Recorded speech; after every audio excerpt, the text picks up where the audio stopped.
That baby ain't mine." The words erupted like a gunshot in the hushed corridor of St. Luke's Memorial Hospital. Cold, final, brutal. "You really think I'd fall for this?" Ethan Cole barked, his voice echoing off the sterile white walls. "An HR manager? A woman from my own company? This is pathetic." Across the small recovery room, Ava Johnson, 31, sat motionless on the edge of her hospital bed, her arms wrapped protectively around her newborn. Her trembling hands cradled him with fierce tenderness, as if she could shield him from words sharp enough to draw blood. Her eyes were swollen, but not from the birth, from everything that came before it. She didn't answer him, her lips pressed together so tightly they'd turned white. Her body curled slightly forward, sheltering her son from the storm standing 3 feet away. "I came here to be sure," Ethan hissed, pacing like a man losing control. "To see this circus with my own eyes so you'd never pull this stunt again." Ava's voice came out raw, dry, barely a whisper. "Please, just look at him." "I did look," he snapped. "He looks like every other baby in this damn ward." Ava shifted her grip, turning the tiny bundle slightly toward the light. Morning sunlight slipped through the half-open blinds, falling across the baby's face. That's when it happened. Ethan froze, his heartbeat stumbled once, a hiccup of hesitation. But then he blinked hard, shaking it off like weakness. "Nah," he muttered. "Coincidence. Genetics are messy. Doesn't mean a damn thing." The world went quiet in that half-second. Ava watched him, watched the denial build back up behind his face, brick by brick, until it walled off everything human. A soft sound escaped her, half sob, half breath. She bent down, kissed her baby's forehead, and held him tighter. The harder she held, the less it would hurt. "You planned this," Ethan snarled. "You thought a baby would be your golden ticket. You probably lined up someone else and pinned it on me." His words cut through her like broken glass. Still, she didn't look up. People were watching now. Nurses, patients, families hovering in the hallway, but none of them stepped in. No one questioned the powerful white CEO of Cole Industries pointing fingers at the black woman in a hospital gown. "You think just because you worked under me, you can destroy me?" Ethan leaned closer, his tone dripping with venom. "I gave you a career, and this is how you repay me? You're not just a liar, you're delusional." Whispers spread through the room like rot. She trapped him. She did it on purpose. She should be ashamed. Ava heard every word. Still, she said nothing. She closed her eyes, letting silent tears streak down her face. Not loud, not dramatic. Just heavy. Final, the war was already over. What remained was survival. Her mind drifted, not willingly, but to escape the present. Back to that night in the glass-walled boardroom. The way he'd stayed late, jacket off, sleeves rolled, tired eyes softening for once. The way he'd said, "You see me, Ava? Not the CEO. Me." The way she'd believed him. The memory twisted like a knife. She whispered to the sleeping baby, "You're not a mistake. You're my reason." Outside the window, snow began to fall, soft, slow, relentless. And as Ethan walked out, leaving her in the stillness of that sterile room, he didn't see it. The faint birthmark beneath the baby's collarbone. The same crescent-shaped scar his father had carried since birth. The mark that would one day destroy every lie he'd ever told. The glass towers of Hartwell Enterprises shimmered beneath the morning sun, their mirrored windows catching the light like a promise too bright to trust. Maya Johnson stood at the entrance, her resume clutched tight in her hands, palms slick with nerves. She had faced interviews before, dozens of them, but something about this one felt heavier, larger, as if the entire course of her life waited on the other side of those revolving doors. The lobby was pristine, sterile, and quiet, the kind of quiet that whispered money. White marble floors stretched endlessly. A chandelier floated above her like a crown made of glass. Behind the reception desk, a blonde woman with perfect posture gave Maya a polite but distant smile, the kind that said, "You don't quite belong here, but I'll let you try." Maya smoothed her blazer, feeling the fabric cling to her skin. It was a humid morning, and her curls fought against the neat bun she had forced them into. Miss Johnson? You can go in now, the receptionist said, pressing a button that made the frosted glass door hum open. The HR director's office was minimalist and cool. A long conference table divided the space, and at its end sat Daniel Hart, CEO of Hartwell. White shirt crisp, sleeves rolled just above his wrists, tie loosened slightly, as though formality itself bowed before him. His presence filled the room, calm, commanding, impossible to ignore. He glanced up from her file. Maya Johnson, he said, his tone polite but distant. 10 years of HR experience. Columbia graduate. Why Hartwell? Her voice trembled just a little at first. Because I've spent a decade helping companies find the right people. I think it's time I work where people actually matter. The words hung in the air longer than she expected. Daniel looked up, meeting her eyes. His expression softened, not enough to smile, but enough to listen. She continued, her confidence returning. I've followed Hartwell's diversity initiatives. On paper, they're impressive. But I think you need someone who doesn't just understand policy. Someone who understands people. Daniel leaned back slightly, his gaze studying her face. Not judging, just searching. You're not afraid to speak directly, he said. I've learned that silence doesn't change systems, she replied. For the first time, something flickered behind his calm exterior. Interest, perhaps admiration. He tapped a pen against the table. You've worked in difficult environments before, smaller firms, fewer resources. Why leave now? Because I have a daughter, Maya said quietly. And she deserves to see her mother doing more than surviving. Daniel nodded slowly, eyes lowering to her resume again, though he wasn't really reading it anymore. He was listening to her tone, her strength, the honesty beneath her words. For a moment, silence filled the room, charged and fragile. He broke it with a faint smile. I like your honesty, Ms. Johnson.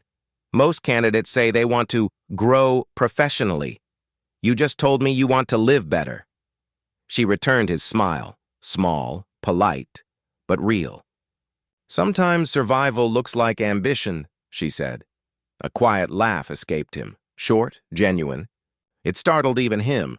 When the interview ended, Daniel stood and extended his hand. Maya hesitated, then shook it. His grip was firm but not overpowering, warm, lingering a second too long. Welcome to Hartwell, he said. We could use someone who tells the truth.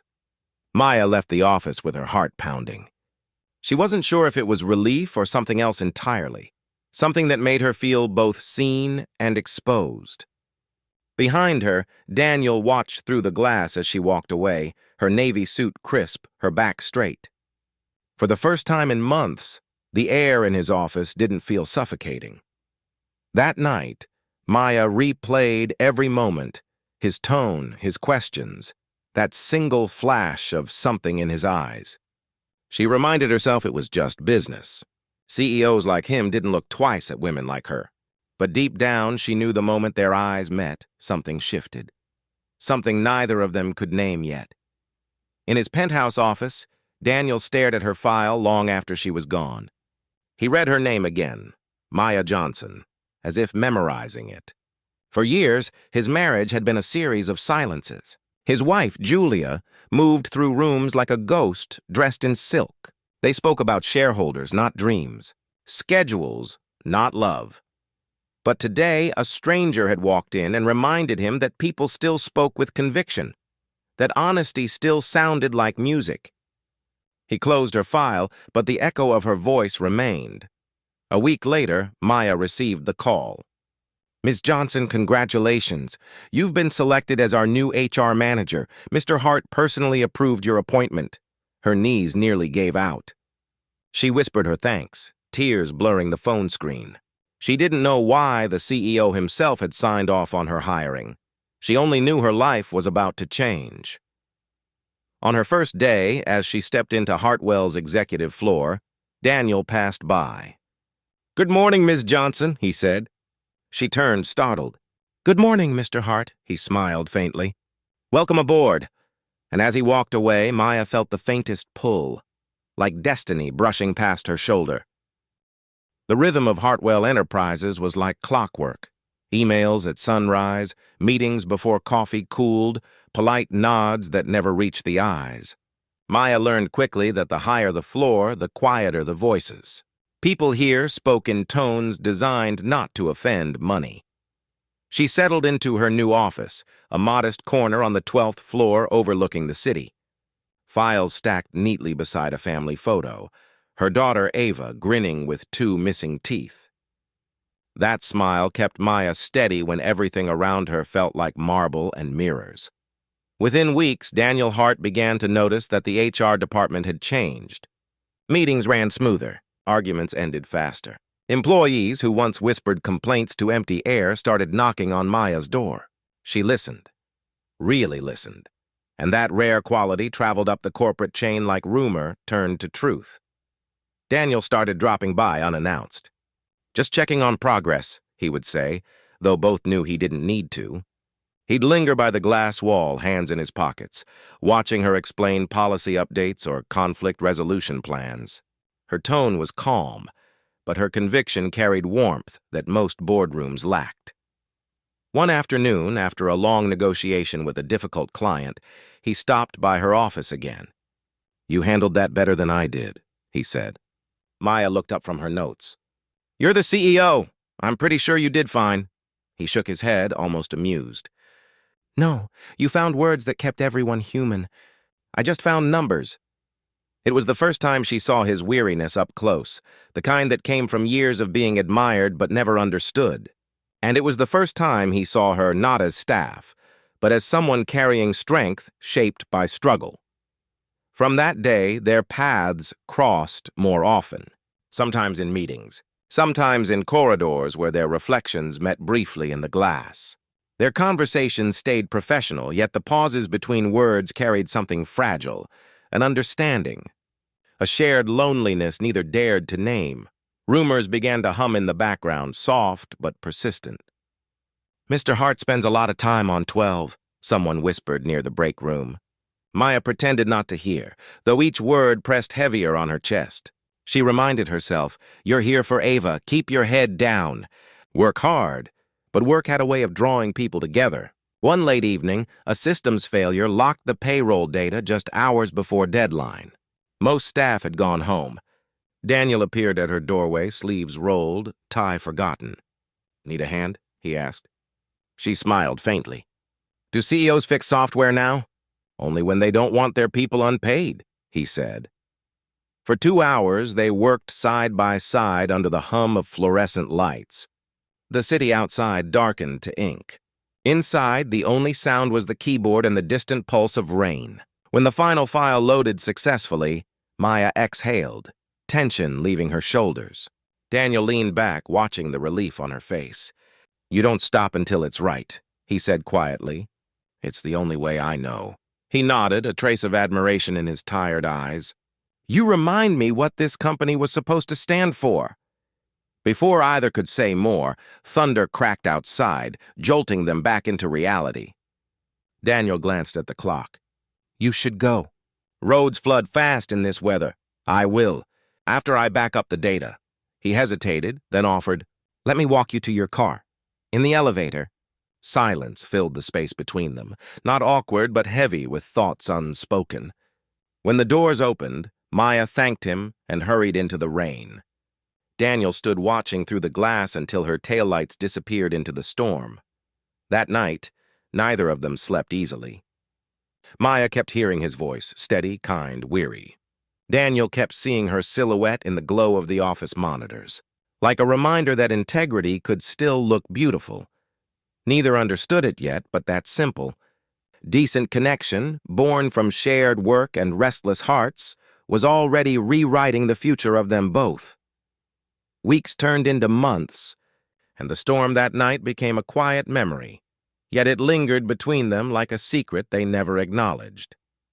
Maya noticed the subtle changes first. Emails from Daniel grew shorter, but always personal. A thank you as always, where most CEOs would type noted. His door opened for her more easily than for his board, and when he passed her in the hall, others noticed how his expression softened, if only for a second. She hated that people noticed. It made her careful, too careful. She avoided the 12th floor's coffee machine at the same hour as him. She refused to sit beside him in meetings, though his gaze sometimes searched for hers. And when colleagues whispered her name, she buried herself in work until her fingers ached. Still, something invisible connected them. A current of understanding, respect, affection, perhaps, but it scared her more than it comforted her. Maya had built her life on discipline, on never giving anyone a reason to question her worth. Especially not here, in a world that still measured people by the color of their skin before their competence. Daniel, too, fought his own unease. He had spent years mastering control, reading contracts thicker than novels, hiding every emotion behind strategy, yet around her that armor cracked. It wasn't attraction alone, it was recognition. He saw in Maya what he had lost in himself, sincerity. At board meetings, her name appeared more often on his agenda. "Maya Reeves will handle that," he'd say, confident. The executives exchanged looks, but no one argued. Her results spoke louder than rumor. Still, whispers had a way of growing teeth. One morning, as she entered the building, 2 marketing assistants fell silent mid-laughter. She caught just enough, the CEO's favorite.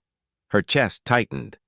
She walked past them with her head high, but shame coiled somewhere deep, unjust and unwanted. That afternoon, she went to Daniel's office with a folder in hand. "You might want to assign HR-related matters to someone else for a while," she said evenly. He looked up, brows furrowed. "Why? People are talking." "It's affecting the team's focus," his jaw said. "People always talk. I don't make decisions based on gossip." "Maybe you should," she said softly. "Not for you, for me." For a moment, silence filled the space.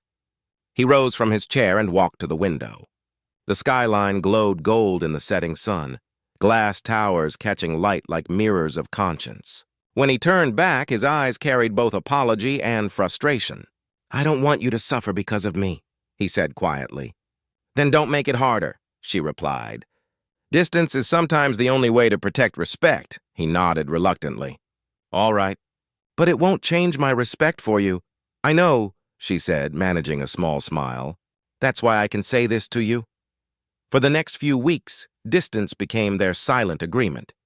No casual visits, no late-night work sessions, just brief, polite exchanges through emails or meetings filled with others. And yet, every time their eyes met across a conference room, the air between them seemed to carry the memory of everything unsaid.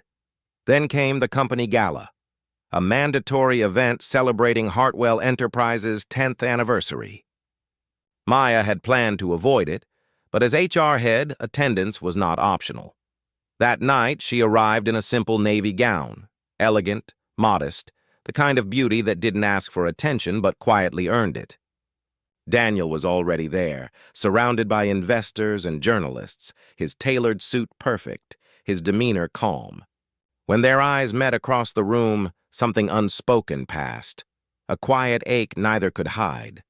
The speeches began, the applause rolled, and the night stretched long. But under the crystal lights, Daniel's gaze found her more than once, lingering as if to reassure himself she was real. When the crowd thinned, Maya stepped outside for air.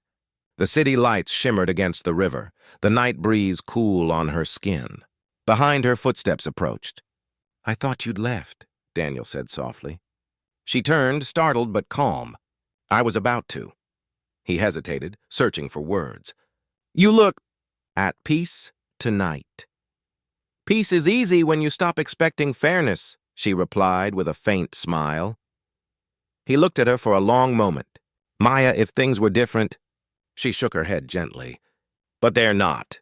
They stood there, 2 people bound by circumstance, not confession. Neither reached out, yet both felt the pull, strong, human, inevitable. The night swallowed their silence whole, and from that silence, fate began to move quietly, setting in motion a chain of choices that would soon test both their hearts beyond measure. The weeks after the gala passed like a quiet storm, no thunder, no lightning, but heavy with something ready to break. Maya buried herself in work, pretending that everything was normal. Daniel did the same, but the company felt colder, the corridors longer, and the meetings emptier. She stopped taking the elevator to the executive floor. He stopped replying to her emails right away, afraid of what even a simple thank you might look like now. They were both doing the right thing, and yet both felt wrong. Then came the crisis. Hartwell Enterprises' largest client, the Dawson Group, threatened to terminate a multi-million-dollar contract after an internal HR complaint leaked to the press. It was Maya's department under scrutiny. The headlines hit fast. Hartwell faces discrimination allegations, HR head under review. Maya's hands trembled when she saw the news. She had done everything right. Every report, every process, by the book. But someone inside had twisted her integrity into scandal. That afternoon, she was called into the boardroom. Daniel sat at the far end, surrounded by directors and legal counsel. His face was unreadable. "Maya," said one of the executives, "until this matter is resolved, we'll need to suspend you temporarily." Her heart stopped. "Suspend me? For what?" "Public perception," another replied smoothly. "The board needs to act fast." Daniel said nothing for several seconds. His fingers tightened around a pen, the muscles in his jaw shifting. Finally, he spoke, low, controlled. "This isn't her fault. We all know she's being made the scapegoat, but the room was already decided." "Optics matter, Daniel," someone said. "She represents HR," another added. "We can't afford silence from the press." He stood abruptly. "Then I'll speak to the press myself." "That would make it worse," said the legal advisor. "If the CEO defends her personally, the story will grow." Maya's eyes met his, silently pleading for him not to destroy himself for her. "It's all right," she said softly. "Let them do what they must." Daniel's throat worked as he swallowed hard. "You don't deserve this." "I know," she said quietly, "but I can bear it." She left the boardroom that day with her head high, though every step felt heavier than the last. Her colleagues avoided eye contact. Some whispered apologies. Others looked relieved it wasn't them. That night, as rain lashed against her apartment windows, she sat with her daughter, Ava, helping her with homework. "Mommy," Ava asked, "why do you look sad?" Maya smiled faintly. "Just tired, baby. Did you do something bad?" She paused. "No, sweetheart. Sometimes people blame you because they can't face the truth." Daniel couldn't sleep. He called a late meeting with his legal team, reviewed every document, every timestamp, every policy memo Maya had ever signed. Nothing incriminating. Nothing wrong. He knew then it was sabotage. By morning, he found the source. A rival executive, jealous of Maya's influence and Daniel's respect for her, had leaked partial data and fabricated context. He confronted the man privately. "I know what you did," Daniel said, voice low and dangerous. The man smirked. "You can't prove it." Daniel stepped closer. "You don't understand. I don't need proof to end your career." The smirk faded. Within hours, Daniel cleared Maya's name internally, but the damage outside the walls lingered. He called her personally that evening. "You're reinstated," he said. The truth came out. Her relief was silent but deep. "Thank you," she whispered. "You don't have to thank me," he replied. "You earned it." There was a pause. "Daniel, why did you risk your position for me?" "Because," he said, voice breaking slightly, "you remind me that doing the right thing still matters." The words hung there, fragile and honest. And for the first time, neither pretended to be just colleagues anymore. The distance they'd tried to build dissolved that night, not in passion, but in trust. In the quiet between them, something deeper was born, something that neither the boardroom nor the headlines could name. It was the beginning of everything they would later lose, and everything they would one day regret. The morning after the conference felt heavy, like a storm cloud had settled over the company. The chatter in the hallways sounded quieter, more deliberate. People avoided eye contact as if the air itself carried gossip. Maya walked through the glass doors of the HR floor, her hands clutching her notepad tighter than usual.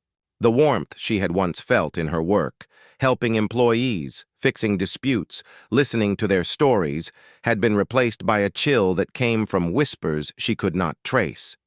She tried to focus. The quarterly review was in 2 hours. She had prepared the reports, organized the files, and cross-checked the data twice. Everything was perfect, except for the dread sitting in her chest. Across the building, Daniel sat in his corner office staring at the skyline. He should have felt powerful, CEO of Reeves and Morgan, a name people whispered with respect.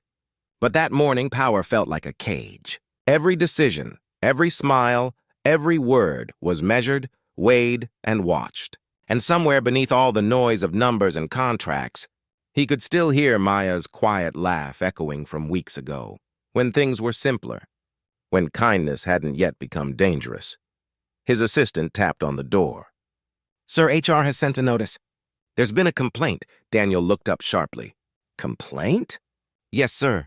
About Ms. Williams." Maya. The name hit him like a stone. "What kind of complaint?" "Unprofessional conduct," the assistant said, carefully avoiding his gaze. "Anonymous." Daniel exhaled slowly, the kind of breath that felt like surrender. He knew what this was. The office shark smelled weakness, and they were circling. He could already see the narrative forming in the air, the rising CEO and the ambitious HR head, too close, too friendly, too visible. Maya didn't even know yet. He stood, straightened his tie, and walked toward the HR department. The sound of his shoes against the marble floor was sharp, final. When he entered, the conversations died instantly. Maya looked up from her desk, eyes wide. "Mr. Reeves," she said, standing quickly, "can we talk?" His voice was calm, but something in his tone made everyone glance up. They stepped into the small meeting room at the back. Maya shut the door gently behind them. "What's going on?" she asked. Daniel hesitated. He wanted to tell her the truth, that someone was trying to destroy her reputation, that he should have protected her better. But instead, he said what leaders say when fear outweighs honesty. "There's been a complaint, Maya, about boundaries. I need to handle it officially." Her eyes flickered with confusion. "Boundaries?" he nodded. "They're saying you've overstepped. That you've become too involved with management." The color drained from her face. "That's not true," she said quietly. "You know that's not true." He did know. Every conversation they had was about work. Every meeting, every message, every shared silence was professional, even if it sometimes felt like more. But knowing and proving were different things, and Daniel Reeves had built a career on surviving, not defending. "I have to suspend you until the review," he said. Her voice broke. "Suspend me? Daniel, please. You know what this will do to me. I don't have a choice." "Yes, you do," she snapped, her composure finally slipping. "You could tell them the truth. You could say I did nothing wrong." He looked away. Outside the glass, the city gleamed with indifference. "If I defend you, they'll think it's because of us." Maya's lips trembled. "There is no us." Daniel's silence was answer enough. The words hit her harder than she expected. For months, she had convinced herself that respect, kindness, and faith could exist in a company built on ambition. But now she saw the truth. Loyalty meant nothing when power was at stake. When she left the room, she kept her head high, but inside, something cracked. By noon, the suspension letter was typed, signed, and circulated. Her access card stopped working by 2 p.m. She gathered her few belongings into a cardboard box, the small plant, the photo of her daughter, and the framed certificate of excellence she had once been proud of. As she walked past the glass partitions, some colleagues avoided her gaze while others looked with pity. Only George, the janitor who had worked there longer than anyone, met her eyes. He gave a slow nod of respect, the kind given to someone who had fought quietly and lost with grace. Outside, the wind carried the smell of rain. Maya stood at the edge of the street, clutching the box, feeling the city move around her. Cars honked, people laughed, the world went on as if nothing had ended. Back in his office, Daniel sat staring at the empty HR desk on his security screen. He had spent his life making hard decisions, but this one tasted bitter. His conscience argued with his fear until both grew silent. A soft knock broke the stillness. His sister, Elaine Reeves, entered. head of communications and the company's unspoken conscience. "I heard what happened," she said quietly. "You suspended her." Daniel nodded. "Was she guilty?" He hesitated.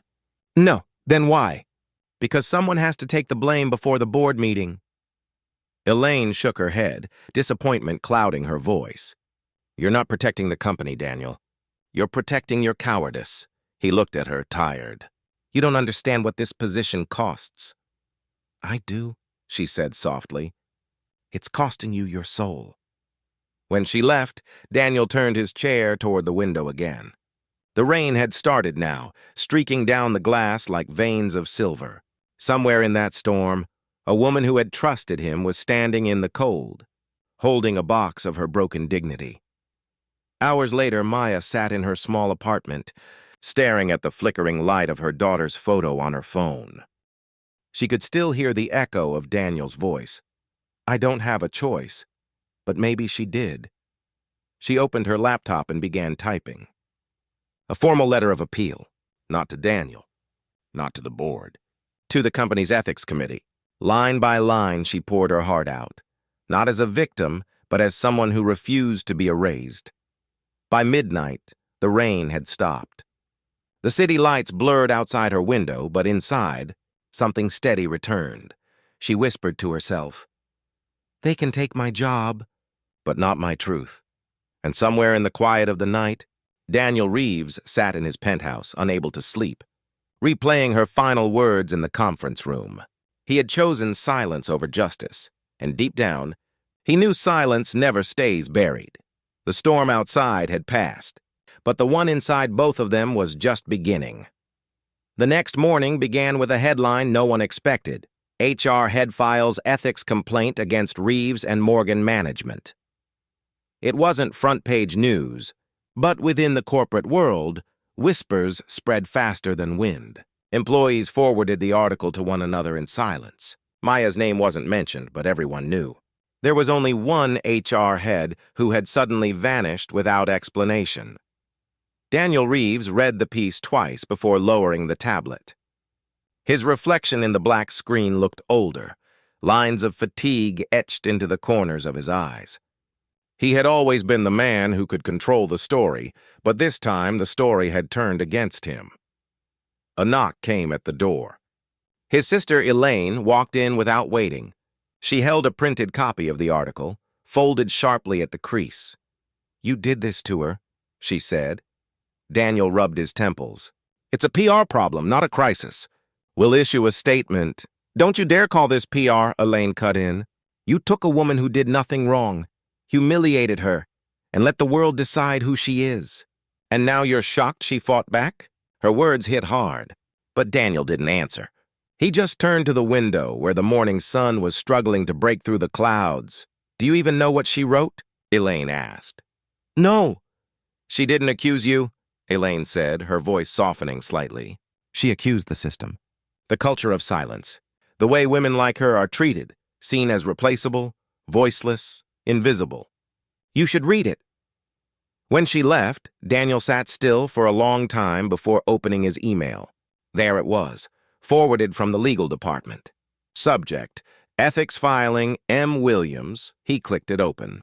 "I write not as an accuser, but as an employee who believed integrity could still exist in this company.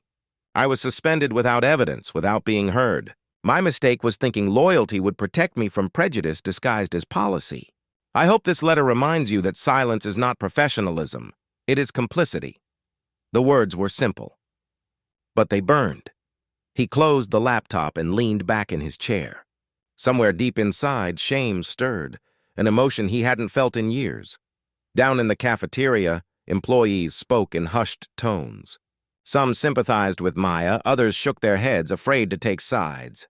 But one thing was certain: the company's perfect glass image had cracked. Meanwhile, Maya sat in a small cafe near her apartment, hands wrapped around a cup of coffee she could barely afford. Her phone buzzed every few minutes, messages from colleagues, reporters, even strangers. She ignored them all. Her daughter, Hope, sat across from her, sketching quietly in a notebook. The sight steadied her. Everything Maya had done, All the sleepless nights, the endless patience had been for this little girl.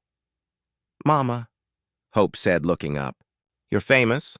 Maya smiled faintly. "Not famous, baby, just seen." That afternoon, an email arrived. Subject: Internal hearing scheduled. Tomorrow, 10 a.m. From Elaine Reeves. "You deserve to be heard properly." "I'll make sure you are." Maya stared at the screen. For the first time in weeks, she felt something close to hope. The next day, the boardroom was colder than usual. The long glass table reflected every anxious face like a mirror of guilt. At one end sat Daniel, composed but hollow-eyed. At the other, Maya, steady, calm, and resolute. Elaine presided over the meeting. "This is not a trial," she began, "but a review of company conduct and accountability. Ms. Williams, you may begin." Maya stood. Her voice didn't shake. "I came to Reeves and Morgan because I believed people mattered here. I gave everything to this company. But when a lie was told about me, no one asked for my side. I was suspended, humiliated, and erased. Not because of what I did, but because it was easier to silence one voice than to question a culture." She paused, her gaze sweeping across the table. "I'm not asking for my job back. I'm asking for the truth to matter again." Silence filled the room. Even Daniel didn't move. When it was his turn to speak, the words came slower than usual. "Ms. Williams is right," he said at last. "She was treated unfairly. By this company, and by me." Murmurs rippled through the room. Elaine's eyes widened slightly, but she said nothing. Daniel continued, voice rough with guilt. "I let fear dictate my judgment. I thought protecting the company meant protecting myself. I was wrong. I failed her." Maya looked at him. Not with anger, but with quiet exhaustion. There was no victory in hearing him confess. Just the faint ache of closure. Elaine took the floor again.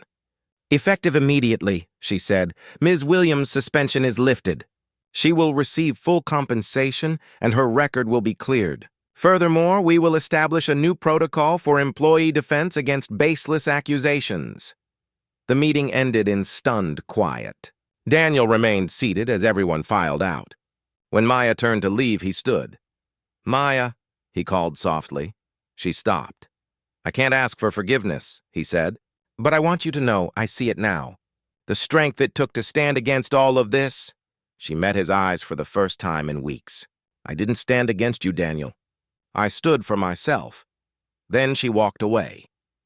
That evening, the city lights flickered through the rain again, but this time they looked softer, less like wounds, more like healing scars. Maya sat by her window with Hope asleep in her lap, her laptop open to a new document. Title: The Cost of Silence. She began to write, not an accusation, not a story of revenge, but a testimony of resilience. Words that might one day reach other women like her, caught between loyalty and survival. And in a penthouse across town, Daniel sat at his desk, the ethics letter still open on his screen. For the first time in years, he didn't reach for his phone or his next meeting or another distraction. He just sat there letting the truth settle like dust after a storm. Because deep down, he knew Maya's courage had done what his authority never could. It had reminded the entire company that silence, no matter how polished, still breaks. The conference room smelled of fresh polish and betrayal. The long mahogany table gleamed beneath the cold glow of recessed lights. At one end sat Daniel Whitmore, once confident, now visibly shaken. His crisp white shirt clung to his back, damp with unease. Around him were board members, shareholders, and the company's legal counsel. They spoke in low, clipped tones, each word sharpened by judgment. At the other end stood Maya Johnson, her posture straight despite the weight of every accusing glance. Her hands were clasped tightly in front of her, but her eyes held steady. The once kind faces of her colleagues now looked away. No one wanted to be seen choosing sides.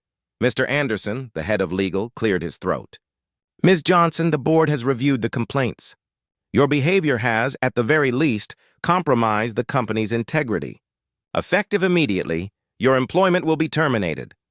Silence filled the room. Maya nodded once, calm on the outside. Inside, her heart was shattering piece by piece. She had given years to this company, Long nights, endless deadlines, and quiet loyalty. Yet here she was, branded as the villain. Her voice, when she spoke, was steady. "You all know me. You know my record, my work. I've never taken advantage of anyone or anything. But if clearing your conscience means destroying mine, go ahead. Just remember, truth has a strange way of coming back." No one responded. As she turned to leave, her eyes met Daniel's. He looked like he wanted to speak, but fear sealed his mouth. Maya held his gaze for one painful heartbeat longer, then walked out. Outside, rain poured over New York like a cleansing flood. She stepped onto the street, letting the cold drops soak her hair, her clothes, her pain. For the first time in months, she felt something real. Freedom, even if it was bitter. Her phone buzzed. A message from her best friend, Leah. "They're saying awful things about you online. Are you okay?" She typed back slowly, "Not okay, but alive." Meanwhile, inside the boardroom, the silence had thickened into guilt. Daniel's father, Richard Whitmore, the chairman of the board, finally broke it. "Daniel," he said, his tone like ice. "You've let your personal choices endanger everything this family built. Fix it or step down." Daniel's throat went dry. "Father, No excuses," Richard snapped. "You've always been weak when it comes to people. That woman manipulated you. You've embarrassed the company. And this," he gestured toward the empty chair Maya had left, "is the result." Daniel lowered his eyes. "She didn't manipulate me." The words came too late. The damage was done. That night, Daniel sat alone in his penthouse office, city lights stretching endlessly beyond the glass walls. The weight of guilt pressed down harder than the silence. He had betrayed the one person who never asked for anything in return. He opened his drawer and pulled out a silver bracelet. Maya's. She'd left it on his desk months ago, forgotten after a late meeting. He turned it over in his palm, remembering her laughter, her stubbornness, her honesty. He whispered into the emptiness, "I'm sorry."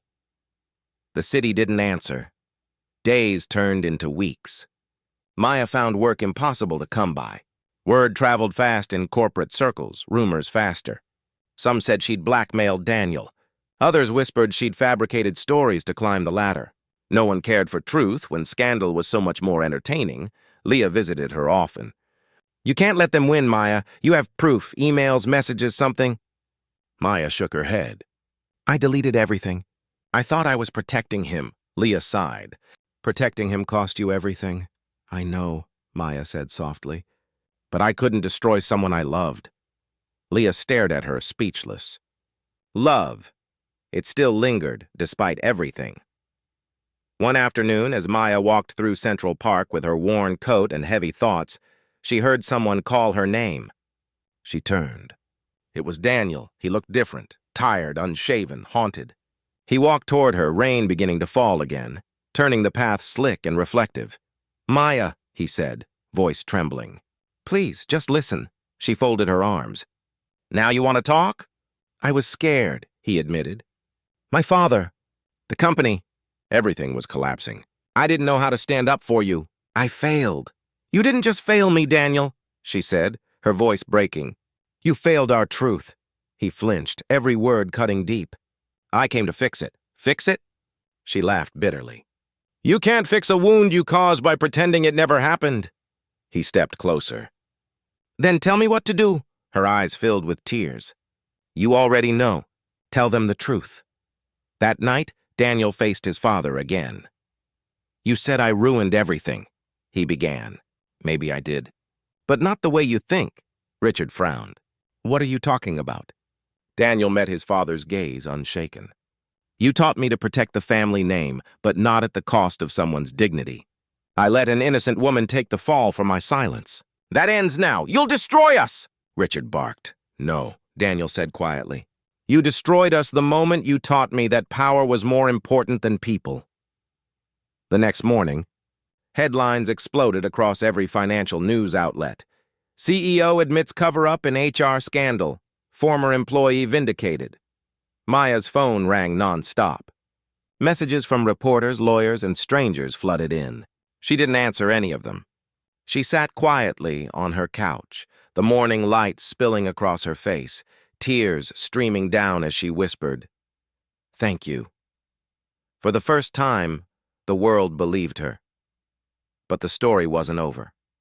Far from it.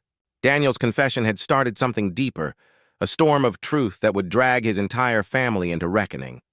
And somewhere within that chaos lay the path to redemption neither of them yet understood. The storm had broken, but sometimes light only follows after the heaviest rain. The morning after Daniel's confession, the Whitmore building felt like a battlefield after the smoke. Reporters crowded the glass doors, camera flashes bursting like lightning. Employees whispered in corners, clutching coffee cups with trembling hands. Every elevator ride was silent, every phone call hushed. Inside, Daniel sat in his father's office, the same place where he had once been praised as the prodigy of the Whitmore legacy. Now that legacy lay in pieces around him. Richard Whitmore stood behind his desk, jaw tight, voice low but sharp as a blade. "You've humiliated this family," he said. "Do you have any idea what your little confession has done? Our stocks are crashing, partners are pulling out, and the media is feasting on our name." Daniel didn't flinch. "They're not feasting on our name. They're exposing our rot." Richard's hand slammed against the table. "Watch your tone." Daniel met his eyes, calm but steady. "No, Father." "You watch yours. Because for once I'm not going to hide behind the Whitmore name. Maya didn't deserve what we did to her." Richard turned away, shaking his head in disbelief. "That woman cost you everything." "No," Daniel said softly. "Fear did." Maya sat at a small cafe near the park, her fingers wrapped around a chipped mug of tea. The air smelled of rain and roasted beans. Her phone kept buzzing with unknown numbers, offers, apologies, and news alerts she didn't care to read. She had seen the headline that morning, "Whitmore Confession Sparks Corporate Shakeup." Leah sat across from her, eyes wide. "Girl, you're trending on every platform. Everyone's calling you brave." Maya smiled faintly. "Brave would have been standing up for myself sooner." Leah reached over, squeezing her hand. "You did what you had to." The truth found its way out. It always does, but Maya's heart was still heavy. She hadn't wanted revenge. She had wanted peace, and peace was still far away. 2 days later, an envelope arrived at her apartment door. No return address, just her name, handwritten in familiar, careful strokes. She hesitated, then opened it. Inside was a single page. "Maya, I don't expect forgiveness. I don't deserve it. But I meant every word I said. You were the only person who ever saw me. Not the CEO, not the heir, not the Whitmore name, just me. I destroyed the one person who made me human again. I'll spend every day trying to fix what I broke." A key fell out of the envelope, small and silver.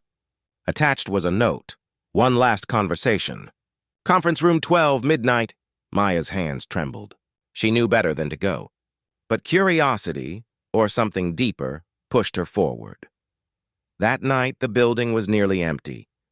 The city lights shimmered against the tall glass walls, painting the corridors in shades of silver and blue.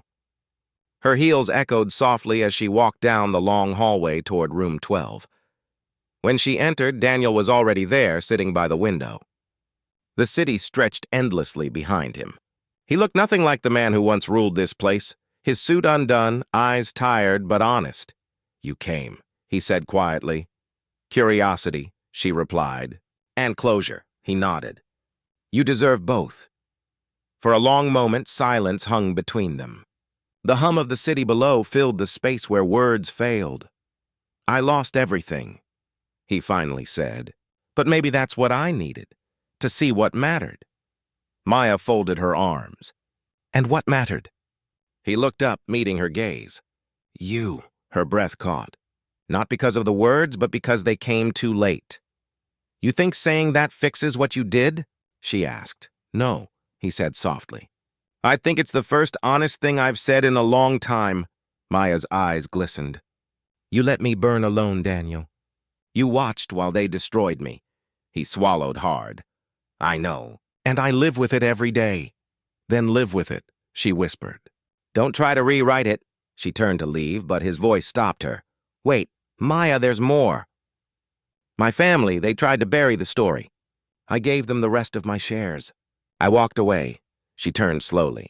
You gave up the company? I had to. The price of silence was too high. I can't undo what I did, but I can start by not being that man anymore.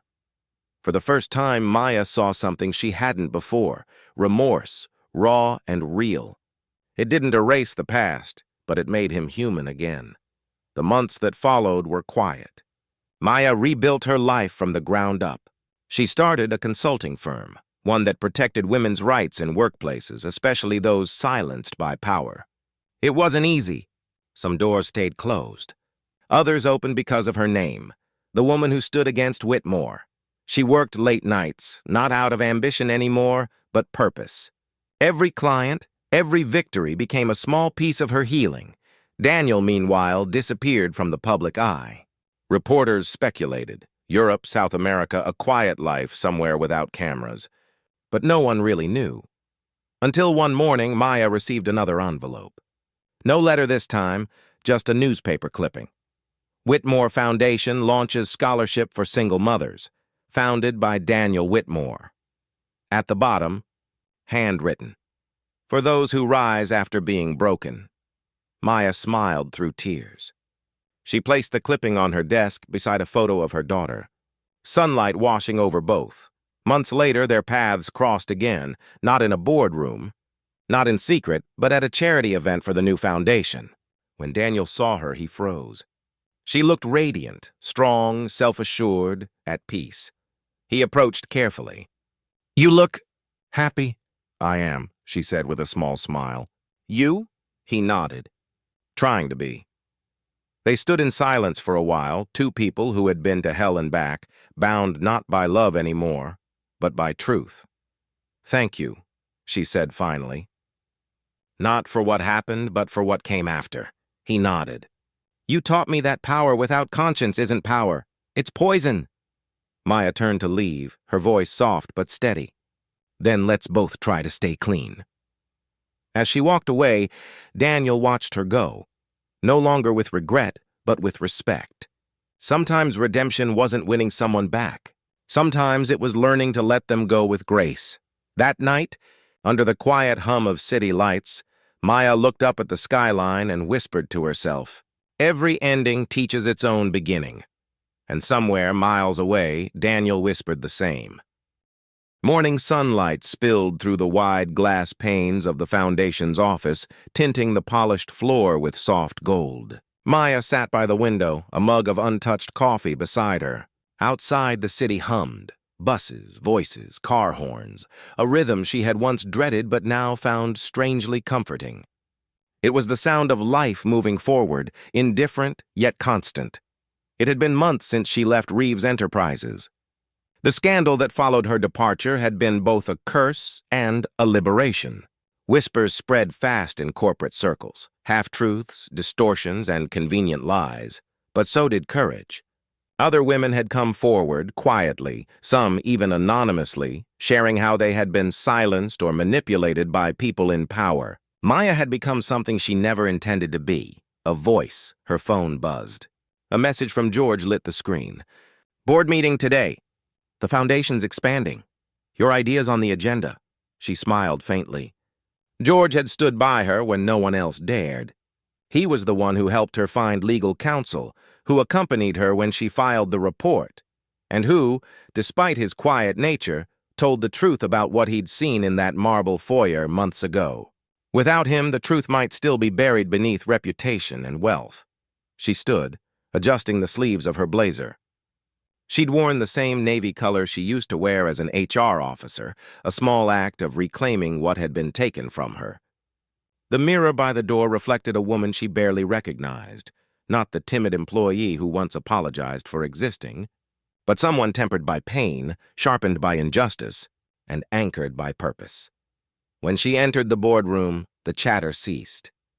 There were people from NGOs, education trusts, and small women-led startups, faces filled with curiosity and respect.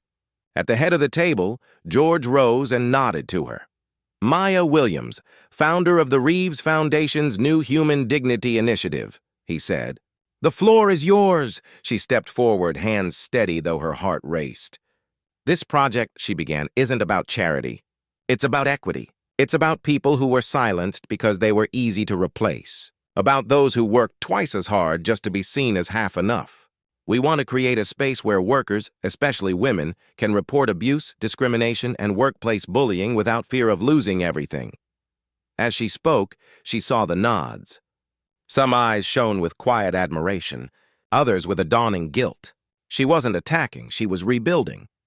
Turning shame into structure, fear into change. After the meeting, applause filled the room. George clapped the loudest, his weathered hands trembling slightly. "You did good, Maya," he said when they stepped into the hallway. "You've turned scars into strategy." Her lips curved into a tired smile. "I just don't want anyone else to live what I did." Before she could continue, the receptionist appeared. "Ms. Williams, someone's here to see you." "Says it's urgent." Her chest tightened. She hadn't expected anyone, especially not him, but when the glass door opened, there stood Daniel Reeves. He looked older, not by years but by weight. His tailored suit hung looser on his frame, his eyes ringed with sleeplessness. The world had discovered more about his marriage, his company, and his silence than he ever wanted. The media had been ruthless. Investors withdrew. His board demanded accountability. Yet beneath the damage there was something human in his face. Something she hadn't seen before. "Maya," he said quietly. "I wasn't sure you'd see me." The air between them was heavy with unspoken things. George hovered nearby, but Maya gave him a small nod. "It's all right," she murmured. He left reluctantly, the door clicking shut behind him. Daniel stood still for a moment, hands in his pockets. "I came because I owe you more than apologies. The lawyers, the PR teams, they told me to disappear, to let time clean what I destroyed. But time doesn't erase truth." Maya said nothing. He went on, "I let fear make a coward out of me. When you needed someone to speak, I chose silence. And when the world turned its eyes on you, I hid behind my family name. You lost everything because I was too afraid to lose face." His voice cracked slightly. "The board forced me out last month. The company's gone through restructuring. It doesn't matter now. I just wanted you to know. I saw the interview. About the foundation. About your daughter. She's the reason I'm here. You gave her hope. And you gave others dignity when you had none left for yourself." Maya's throat tightened. She wanted to be angry, to remind him of the nights she cried herself to sleep, of the endless humiliation, but instead, she found herself calm. "You can't rewrite what happened, Daniel," she said softly. "But you can stop it from happening to someone else. That's all any of us can do." He nodded slowly, eyes glistening. "If the board allows, I'd like to contribute. Financially.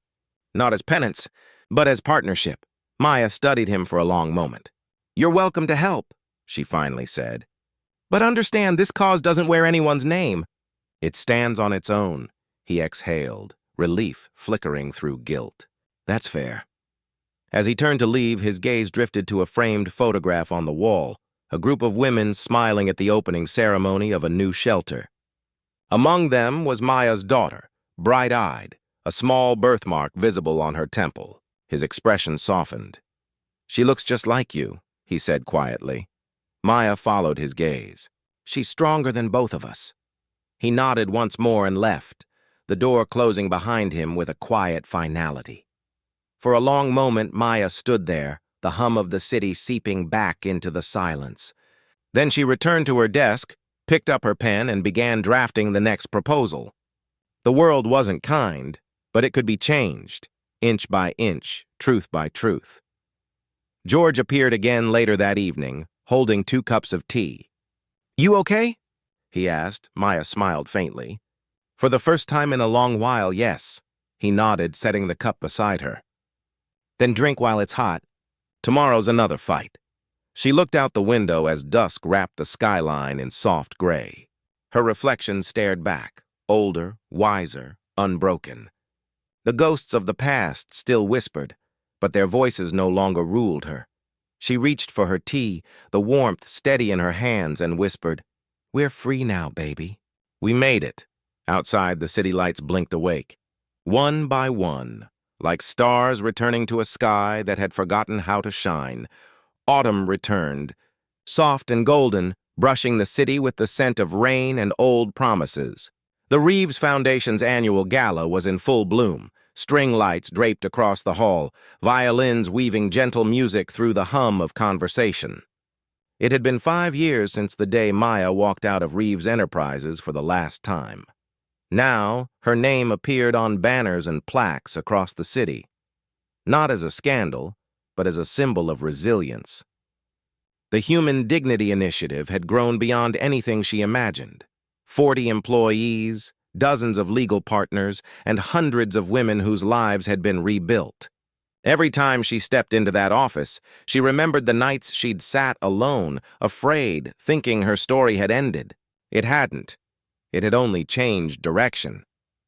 At the far end of the ballroom, George stood proudly in a charcoal suit, his once gray hair now white. He raised a glass when their eyes met. Maya smiled. He'd become family, a quiet guardian who reminded her that kindness didn't need an audience. A young reporter approached her with a microphone. "Ms. Williams, the foundation has helped more than 2,000 women find legal and emotional support this year. What's next?" Maya took a breath. Healing doesn't end with survival. It begins with purpose. What's next is making sure every person who's ever been silenced learns to speak again, and to be heard. The reporter nodded, visibly moved, and stepped away. As Maya turned to greet the next guest, a familiar voice cut through the crowd. "You never did like microphones, did you?" She turned, and there stood Daniel Reeves. He looked lighter. Not the exhausted man from years ago, but one reborn through humility. The empire he once owned had been divided, but what remained of his wealth was now invested in education, workplace ethics, and social accountability. The headlines that once condemned him now called him a reformer. Yet standing before her, he seemed just a man, quiet, regretful, and grateful to still be allowed in the room. "Daniel," she said softly, "I wasn't sure you'd come. I wasn't sure I'd be welcome." His smile was faint but genuine. "But George said this wasn't about the past. It's about what we learned from it." She nodded. "That's true." They stood for a moment, the noise of the gala fading behind them. The last time they'd spoken had been years ago, brief, formal, but filled with unspoken understanding. Since then, he had kept his word, funding shelters, helping victims find legal aid, and never once seeking public credit. He worked quietly, like someone who knew repentance wasn't loud, it was consistent. "I saw your daughter outside," Daniel said. "She was helping the volunteers set up the donation table." Maya's expression softened. "She insists on doing that every year. Says it's her way of earning the right to stand in the crowd." "She's grown," he said. "Has your smile?" Maya glanced toward the doors, where her daughter, now 10, was handing flowers to arriving guests. The small birthmark on her temple caught the light. For a second, Daniel's gaze lingered, and something passed between them. A quiet recognition, not of possession or guilt, but of truth. "She's beautiful," he whispered. "She's strong," Maya replied. "That's enough," he nodded slowly. "I wanted to thank you for letting me help." "You didn't have to." Maya looked at him, her eyes calm. "It wasn't forgiveness, Daniel. It was necessity. You had resources I didn't, and you used them for good. That's what matters," he smiled faintly. "You taught me that redemption isn't about erasing mistakes. It's about learning to live with them." "Then maybe we both learned something," she said. The orchestra swelled. Applause echoed across the hall as a volunteer took the stage to announce the evening's final recognition, the Foundation's highest humanitarian honor. Maya clapped politely until she heard her name. Maya Williams, for transforming pain into purpose and building pathways for justice where silence once lived. The spotlight found her. She froze for a heartbeat, then rose as the audience stood in ovation. As she walked toward the stage, she glanced back. Daniel and George were both on their feet, clapping. Daniel's eyes glistened, not with regret, but pride. Under the warm lights, Maya took the microphone. "I used to believe survival was enough," she began. "But survival is only the beginning. Healing is when you take the broken pieces and build something that outlives the pain." Her voice steadied. This award isn't mine. It belongs to every person who stood up when they were told to stay silent. It belongs to those who kept working, loving, and living even when the world called them less. We are not defined by what broke us, but by what we became afterward. The applause returned, louder, fuller. In the crowd, Daniel lowered his head, whispering something that only he could hear. Thank you. Later that night, after the guests had left and the lights dimmed, Maya stepped out onto the balcony. The city stretched before her, alive with the hum of traffic and dreams. Her daughter ran to her, carrying a white lily from the table. "For you, Mommy," she said, smiling. Maya knelt, taking the flower. "Thank you, love." The child traced the small scar on her mother's wrist, a faint reminder of the day everything changed. "Does it still hurt?" she asked innocently. Maya smiled. "Sometimes. But it reminds me that I survived." The girl tilted her head. "Like a hero?" "Not a hero," Maya said softly, brushing her fingers through her daughter's hair. "Just someone who decided not to stay broken." The wind stirred, carrying laughter and distant music.